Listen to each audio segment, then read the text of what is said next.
Approximately 1/3 of the global human population carries a latent infection of the protozoan parasite Toxoplasma gondii.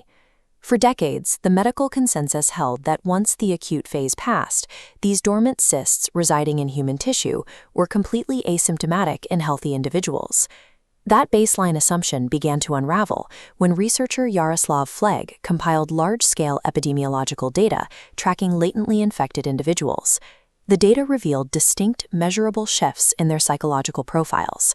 Among the most prominent of these shifts is a specific degradation in psychomotor processing. Infected subjects demonstrated significantly slowed reaction times when presented with novel stimuli. In a controlled laboratory setting, a delayed reaction time is an abstract data point. In the real world, it manifests as vehicular collisions. This scatterplot compares reaction time speeds against traffic accident rates. The data points cluster into two distinct populations, the uninfected control group and the T. gondii seropositive population. By isolating the seropositive cluster, the numbers show that individuals carrying latent T. gondii have a 2.65 times higher risk of being involved in a traffic accident compared to the uninfected baseline. Latent infection is not biologically silent. It operates as a mechanical variable in the human brain, generating a measurable population-level impairment in motor processing. This alteration extends beyond physical reaction times. The parasite also interacts with the brain's calculus for economic behavior and financial risk-taking. A 2021 longitudinal study by Daniel Lerner and colleagues analyzed the entire female population of Denmark, cross-referencing T. gondii infection records with national registries of business startups. The records showed that T. gondii seropositivity correlates strongly with an increased probability of an individual initiating a new entrepreneurial venture. Once those businesses were established, the infected founders demonstrated higher venture performance and deeper engagement with their companies than their uninfected peers. This chart compares uninfected versus infected populations across two metrics: fear of failure and venture initiation. The proposed mechanism driving these numbers is a severe reduction in innate biological inhibition. The parasite suppresses the host's normal fear of economic failure. This exact inverse correlation between biological inhibition and entrepreneurial engagement closely mirrors the well-documented loss of feline aversion observed in infected rodent models, where rats lose their natural fear of cat odors. These disparate statistics indicate a targeted alteration in how the mammalian brain computes risk and reward. Understanding how a single-celled organism achieves this requires mapping its physical infiltration of the nervous system. The mammalian central nervous system is protected by the blood-brain barrier. This highly selective membrane is structurally impenetrable to native circulating protozoans. During the acute systemic phase of infection, rapidly dividing parasite cells, known as tachyzoites, circulate in the bloodstream, confronting the host's innate immune system. Instead of destroying the host's immune cells, the parasite actively infects brain-resident dendritic cells, penetrating the membrane and stabilizing inside. Once inside, the parasite manipulates the internal biochemistry of the dendritic cell, forcing it to initiate GABAergic signaling. This GABA release induces what biologists call a hypermigratory phenotype. The host immune cell becomes highly agitated and dramatically increases its mobility. In this diagram, the hijacked immune cell acts as a Trojan horse, carrying viable tachyzoids across the red blood vessel barrier. Once inside the neural tissue, they differentiate into cyst-forming bradyzoids, entering a dormant, long-term retention phase.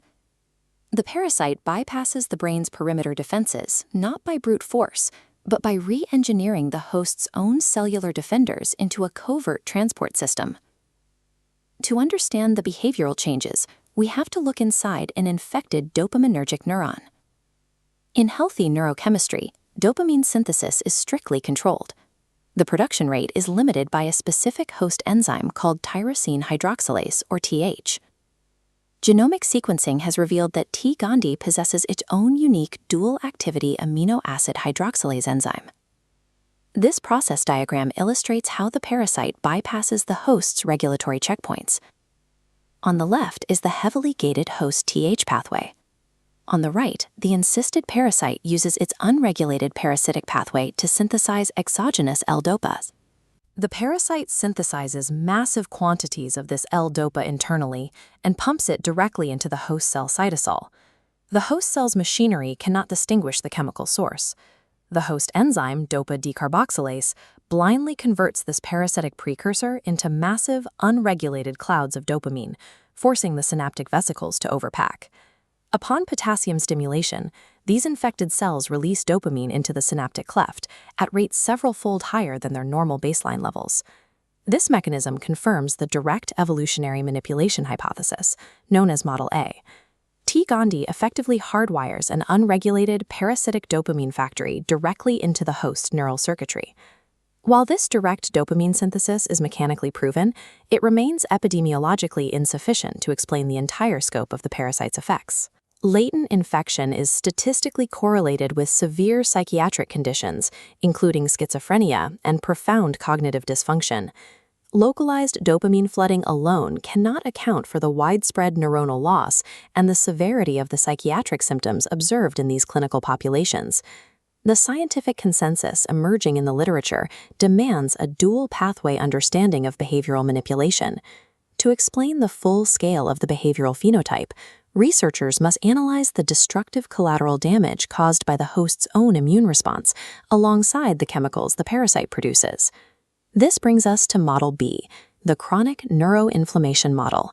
The persistent presence of dormant cysts in the central nervous system acts as a constant irritant, triggering an endless, low-level innate immune response. This diagram illustrates the type 1 cytokine cascade generated by infected microglia and astrocytes in response to the parasite. The astrocytes release specific inflammatory markers into the neural environment, notably interleukin-1 beta, TNF-alpha, and interferon gamma. This chronic state of inflammation actively degrades the surrounding neural tissue, eventually leading to severe astrocytic dysfunction. This chart reveals a critical consequence: dysregulated glutamate uptake, disrupting synaptic communication. Models A and B combine here. Dysregulated glutamate overlaps with the parasitic dopamine flood, creating a massive neurological collision. These biochemical failures directly cause cognitive and behavioral impairments, memory loss, and psychiatric symptoms. The full spectrum of altered human behavior, ranging from risk-blind entrepreneurship to clinical schizophrenia, is the catastrophic fallout of a brain caught in a crossfire. The human mind is actively manipulated by parasitic neuroengineering, while simultaneously being degraded and destroyed by its own inflammatory defense mechanisms.